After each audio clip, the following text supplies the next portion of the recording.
Okay, so now that we've created this panorama, we need to figure out where we want it to start moving and stop moving. And so one of the things that we could think about is like, all right, maybe we want it to start here and then we're gonna move up and then it'll stop right here, you know, so that we can have like our logo up here or something like that. All right, so what I'll do is I need to set up something for the timeline. And what I can do for that is just go up to Window and I can do Timeline. And then down here it says Create Video Timeline, so I'll go ahead and start with that. And right off the bat, you see that it has two different things. It's got, you know, our layer copy. In fact, let me show the layers here so that you can see what's happening.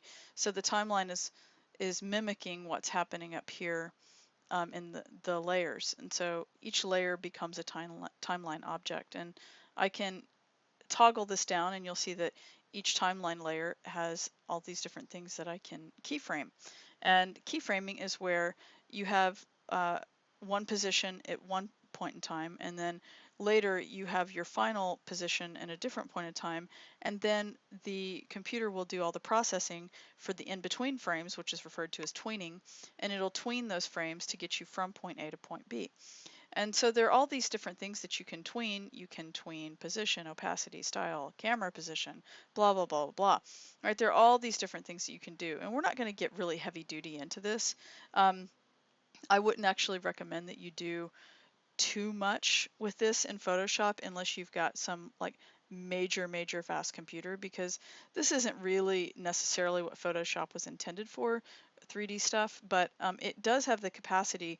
It's just not going to be absolutely the most efficient tool, or more likely your computer isn't going to be robust enough to do really complex 3D stuff if that's not what you purchased your computer for, right? And it probably isn't. Anyway, so what I want to do, just to show you something really quickly, is that if you want, you can also not just do the camera effects, but you can also like tween the opacity of and the position of, you know, like these adjustment layers. So like if I turned off the curves, you see that it gets, it doesn't have as much depth if I do it in the regular layers. Well, if I wanted it to start off, you know, a certain way and then end a certain way, I could also transition that over time as well in the exact same ways that I'm going to be doing it with the camera position. I can do it with other layers, position, opacity, and so on. All right, so let's just take care of the camera position. And to keep things short and simple, I'm just going to show you sort of technically how it works, and then you can kind of fidget around with your own. And then what I'll do later is I'll show you an example of a finished document to kind of see some of, so you can kind of see some of the things that I was able to accomplish using keyframing and adjustment layers and things like that. Okay, so let's just say that this is the place that we want to start. Like I'm looking at it right now. Well, the thing that I would want to do is, right now I don't have my layers named, and I should. Okay, so I'm going to I'm going to name layer 0. I'm going to call it Panorama. I could call it spherical panorama, whatever, but I'll call it 3D panorama. How about that? Okay. So, and then I've got my curves 1. I could call this, I'm just going to call it contrast. Okay. Because that's really what I was adjusting, was mainly like the brightness and contrast, and it did affect the tones, of course, but that was what it was about. All right, so I've got my 3D panorama. I'm going to twirl this down and so that I can see my options, and basically I want to change my camera position. I don't want to mess with the lights and all that. I'm not doing that because I don't have actual 3D objects other than this panorama, and really that's not, it's not like I've got some kind of other, you know, extruded object or something where I'm messing with lights. So right here you see where it says 3D camera position. There's a little stopwatch right next to that, and what I want to do before I click on it is I want to make sure that I've got my playback head where I intend it to start, and then I'm going to click on that stopwatch where it says 3D camera position right there, and what it does is it puts this little diamond shape in the timeline, and that indicates to me that that's my first keyframe. And so I'm going to zoom out right here so that I can see a little bit more of my timeline. And right now, what I can do is I can go all the way out to the end, and I can, so I'm dragging my little timeline or my playback head. And then now what I want to do is I want to go back down to where it says 3D camera position. Well, actually, before I do that, I'm going to move using my move tool, my 3D camera move tool. I'm going to move it and get it to the position that I want it to actually end up. Like, so let's say that that's where I want it to end up. I don't think I want it dead center. Yeah, I mean, you might, I don't know, but let's just say that I want it to end up panning like up like this so that it's off to the corner, and we're just sort of looking up in the sky, and maybe I've got something that shows up in this corner. Okay, so now what I would do, now that I've changed that position and my timeline playback head is over here, you see what it did is it automatically added another keyframe for me. Oops, I think I accidentally moved it. Hold on, there we go. It added a keyframe for me. All right, and so now if I were to scrub this back with, when I say scrub, that's what it's referred to. When I scrub the timeline with my playback head, then you can see that it shows the movement for me. And my suggestion is that after you do every single one of those kinds of things, you go up here and you say File, Save. And the reason for that is that this is very processor intensive, and there's a very good chance that if you do too many actions before saving, it's going to crash on you, and it might just crash your computer and you might lose everything. So you need to keep doing these progressive save points. So if you wanted to see what that looked like, you could hit this play button, but I will warn you right here and now that this play button might crash your computer, first of all. Secondly, if it doesn't, it's not going to play back in real time, but we could try to get an idea of it. Let me just see what happens if I hit play. And it's actually handling it okay, but it's not going to be that slow. And you can see right here, there's this progress bar that shows you if it's dropping frames, and if it turns red, it's definitely dropping frames. And it'll be jumpy, but this is showing how it's going to look, but it's not actually playing it back. I'm going to hit stop. Ah, it crashed on me. Okay, so that's what happened, and let me get back into it. Okay, so I'm going to ignore that. Don't send. All right, I'm back into Photoshop now, and I want to be honest with you, that can happen. So that's why I don't really, whenever I'm doing 3D stuff in Photoshop, I'm not on some kind of like 3D optimized computer where like that's what the video card was made to do and it's got some crazy processor. Like, so I don't bother with this play button. I have some sort of faith that what I'm doing is going to work by just dragging through the timeline like this and not trying to have it render everything for me.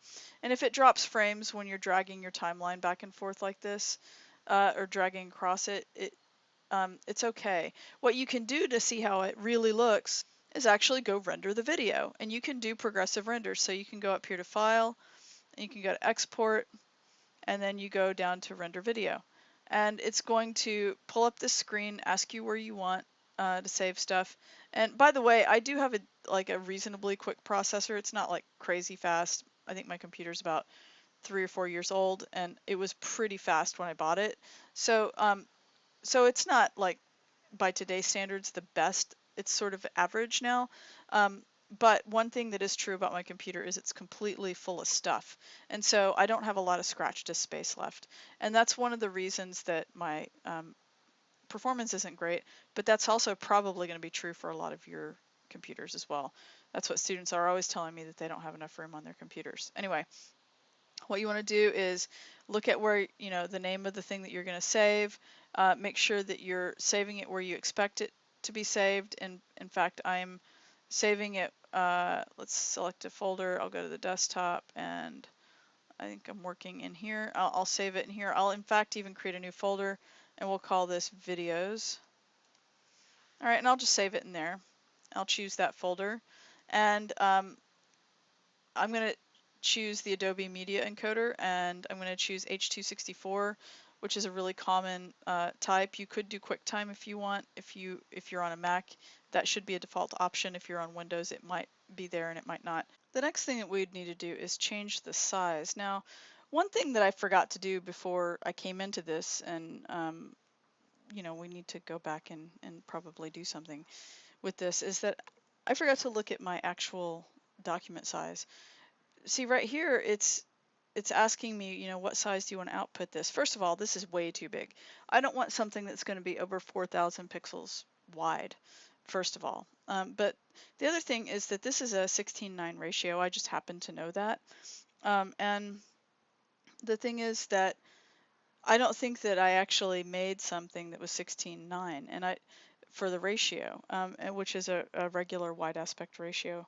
And I don't want to just randomly change the numbers because then it's going to distort or cut some of my video off. So what I want to do instead is I want to look at this number real quick. Let's just jump over to the internet real quick and do a quick search for aspect ratio calculator. And then this first one is actually pretty good because it doesn't do too many controls.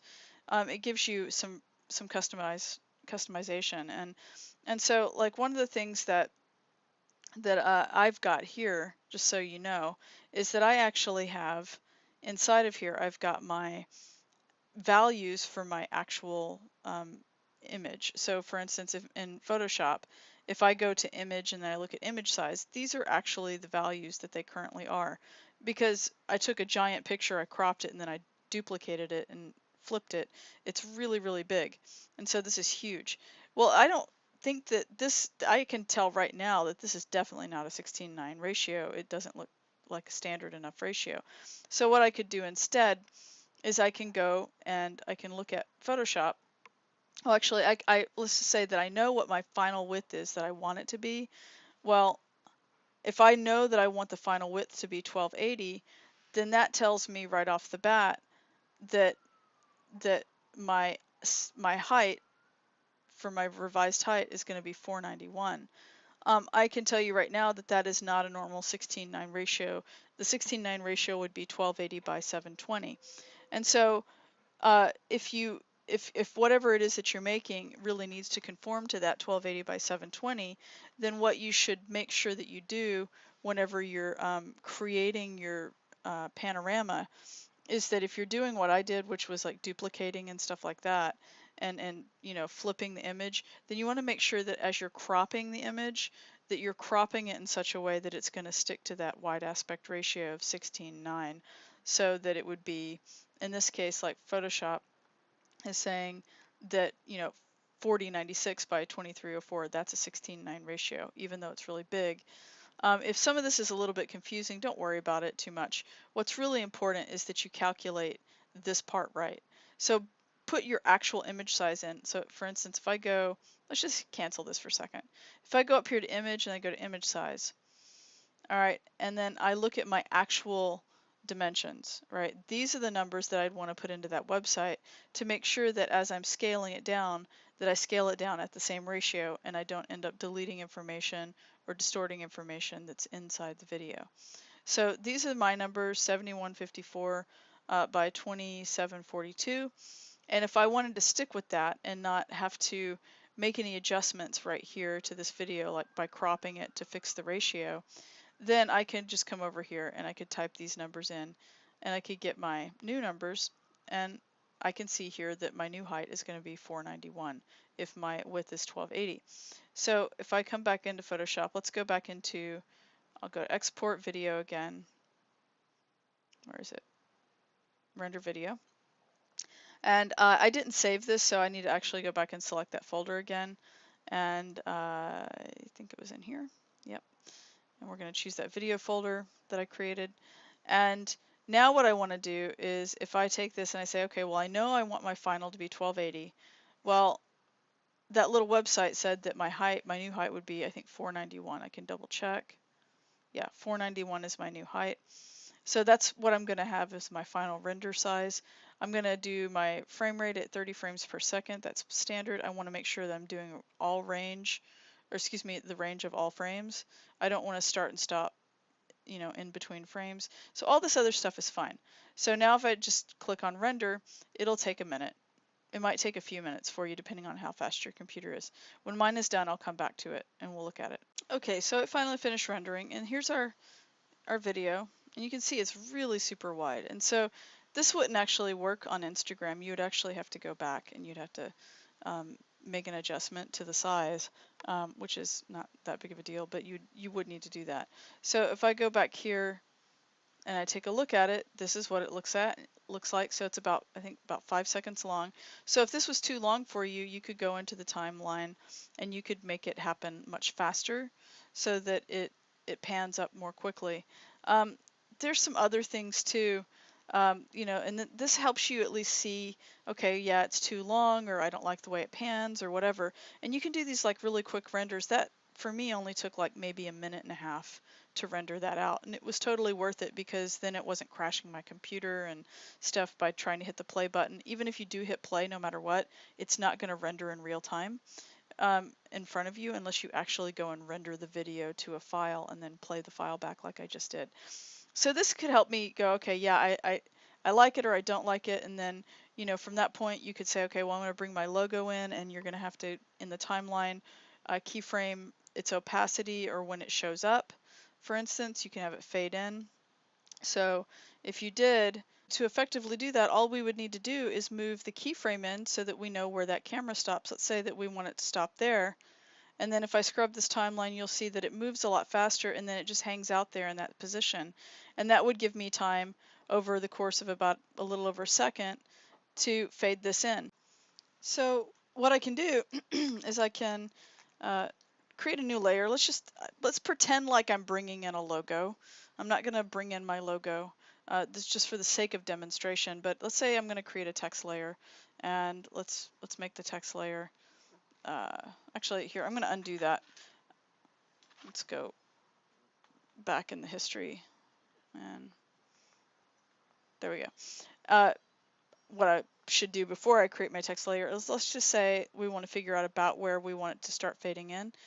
If I want it to start fading in a little bit early while it's moving, I could do that, and that would be okay.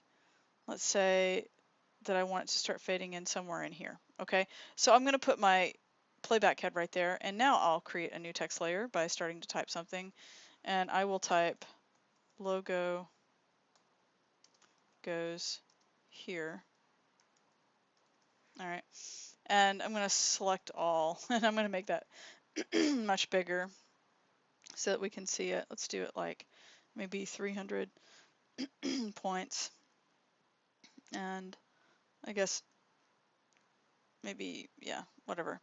And then I guess I'll leave it as black, and I'm not going to do anything fancy to it. This is just for demonstration purposes. And so I'm going to kind of scoot it over, and let's just say that that's where your logo would go. Okay. And what I can do is, if I've got this playback here, instead of having it just boom pop up like that, then maybe what I want instead is to have it kind of fade in. And maybe actually what I also want is for it to be like right about here. Okay, so let's try that again. All right, and so it'll kind of like come and fade in, all right, as we're panning up. And so there are a couple of ways that I could do this. I could either let's see, twirl this down, and I could keyframe this text layer's opacity, or a simpler way of doing it, since all I want to do is a simple fade in, is I can click on this transition while I have the text layer selected. I'll click on this transition and I'll just say fade. I could do crossfade, I could do all sorts of things, right? But let's just try fade, and we'll do like, I guess like, let's try a 1 second duration and see what happens. And then I will drag this to the text layer like this, okay? And there we go. I have to drag it to the right spot. You can't just drag it to the center. You have to drag it to the end or the beginning to show where you actually want it to happen. And so now I can come in and let's just watch this back. I'm not going to hit play. I'm going to watch it fade in, okay?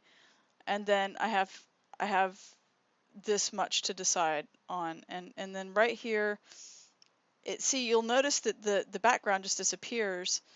And that's because whenever I created that text layer, it automatically creates your objects with certain durations.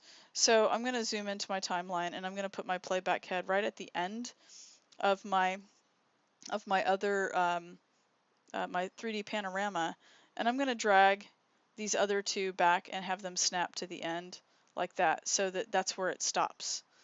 Okay, and we could have it fade out or do whatever else, but just remember, don't try to go hit play, and then it stays there for a second.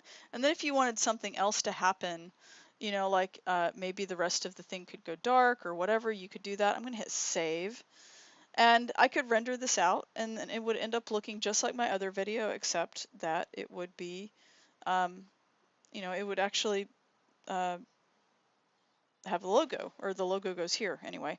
And the other thing too that I mentioned that you could do is, like, if I wanted, as I mentioned before, if I wanted something to kind of happen where, you know, at the same time that the text shows up, or maybe at the time that the text stops, or that the camera stops moving. So in that case, it would be down where this panorama has a keyframe. I'm going to collapse that so it's easier to see. If I scroll or twirl this down so I can see where my keyframe is on this panorama, I can zoom into my timeline a little bit and make sure that that snaps to this keyframe. Then that could be where, for instance, like other things start happening, like maybe I put another adjustment layer. Let's just try that, I'll have it go on top of my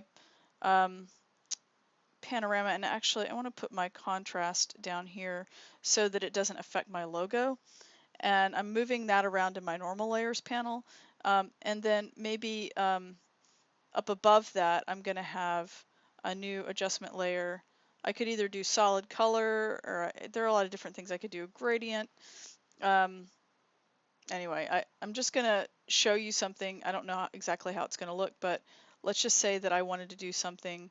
Let's try hue saturation, for instance. Let's just see what happens. So if I wanted to colorize it, for instance, I could also have it fade. I could, or if I don't have it colorized, I could also have it like go really dark, for instance. That's something that I could do. I could have it get really dark, and then what I can do is I can get rid of some of the material that's in here so that it's still much brighter.